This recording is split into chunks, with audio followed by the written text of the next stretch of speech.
Naushad, from the States, I want to pick up some of these issues around entrepreneurial culture in India, and that seems to be looking very robust, dynamic, exciting. The government seems to be stepping in, but we've seen that, you know, the entrepreneurial spirit of India is best left to animal spirits and the talent of the young people. How much of it is diversified enough? Because the sense one gets is that it's most of it which gets attention is in the technology sector, but perhaps this should be more broad-based. What's your view on this? I do think it should be more broad-based, but I fully agree with you on the vibrancy of our entrepreneurial culture. I think we have a tremendously entrepreneurial culture, and I think, in fact, the whole purpose of reform, you know, that started off in 1991 has really been to enable the entrepreneurial culture of India to achieve what it's capable of doing. I think that shows up in many sectors of the economy. The startup environment is particularly vibrant in services and in tech.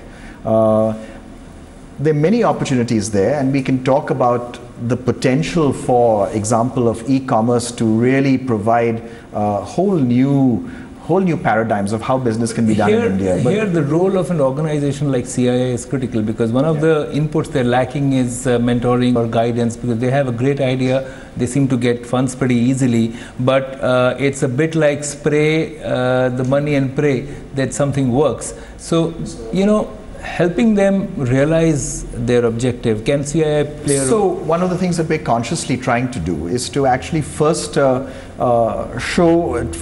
to include many of these new sectors in our own membership and in our own activities, because that, you know, the first there needs to be contact, right? And when there's contact, then we can provide the kind of connections that can be very productive for people who have all of the ideas and all of the talent and all of the energy, but perhaps need some of that input in terms of connections with the rest of the more mainstream, if you like, economy.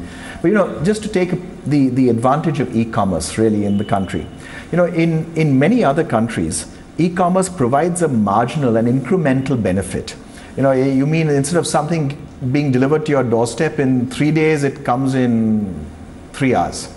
That's not transformative. It's nice, but it's not transformative. In India, probably now, someone can get something which they earlier couldn't get. At all. So that's transformative. So all of a sudden you have a new market, not just efficiency, but you have a completely new market and a completely new supply base. And new markets are opening for exactly. So you know, new markets are opening up for suppliers who could not go beyond their immediate vicinity, and now they can actually go beyond. But you know, these startups are also disruptors. Business models using technology are being disrupted, which means that legacy players, many of whom are members of CII, will feel the heat from these young guys. It's very powerful. It's what should happen, and I think what we're actually seeing is many of these startups, by the way, some of the startups are coming out of legacy players. You know, so you know, it's the daughter or son of the promoting family of a legacy player who comes back from college somewhere and starts some completely new, vibrant enterprise in some completely unrelated field and does terrific work. So here, I think you see a mix going back and forth. I think it's the very government productive. is now playing a role by the Startup India policy, and now even the Stand Up India, which is also bringing some of the marginalized sections of society and inculcating a culture of entrepreneurship in them.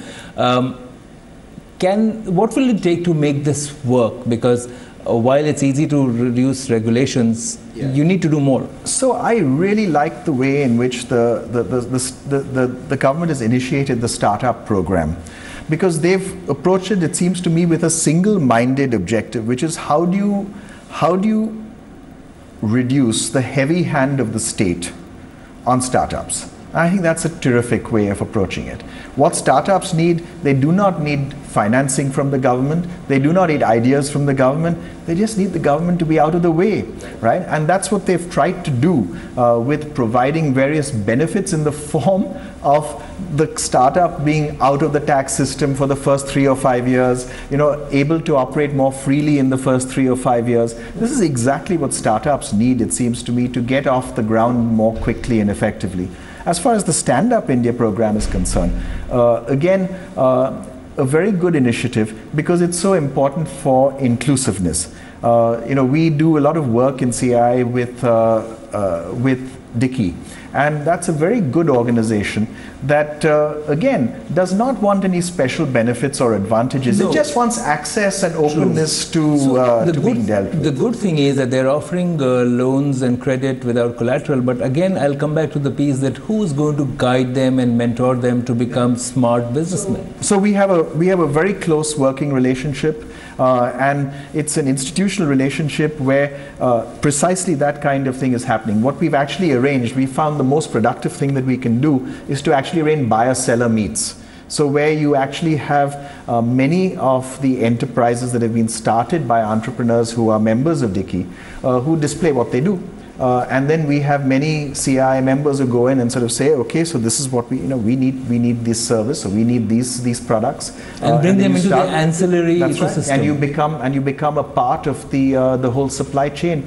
We found that to be the most productive way to really work together in this area. And again, this is not just good to do. This is good for business.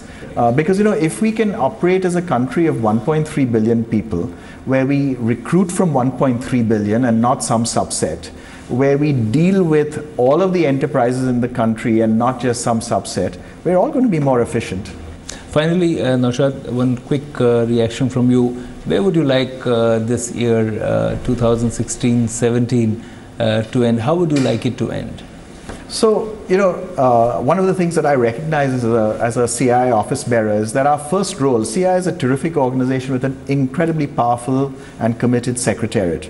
I recognize that the first role of the CII office bearer is to show up. Yeah? So that I have to do. Yeah? Having done that, then there are roles that one can play in terms of providing focus on areas where we hope we can add some value and deliver useful things for the country. So the technology and technical capability area is one. Education, higher education and higher education policy and reform is another. We have an initiative to start a CII university in the course of the year. We have an initiative, for example, to focus on building multinationals, homegrown multinationals. Multinationals with Indian roots who we can enable and help to go around the world. We have an objective to see if we can contribute to changing our trade policy stance from being largely defensive and trying to restrict the access of foreign firms to the Indian market, to being more outward looking and saying, how can we increase access for Indian firms to markets in Latin America or in the Middle East or in Southeast Asia. So I think these are the kinds of, there are 6 sub-themes to our goals for the year, and if we can... You have a very busy year. We have a busy year ahead, but it should be a lot of fun, and I think it'll be very fulfilling. Thank you so much, Naushad, and our best wishes for Thank you. Thank you, Pranjal. Thanks a lot.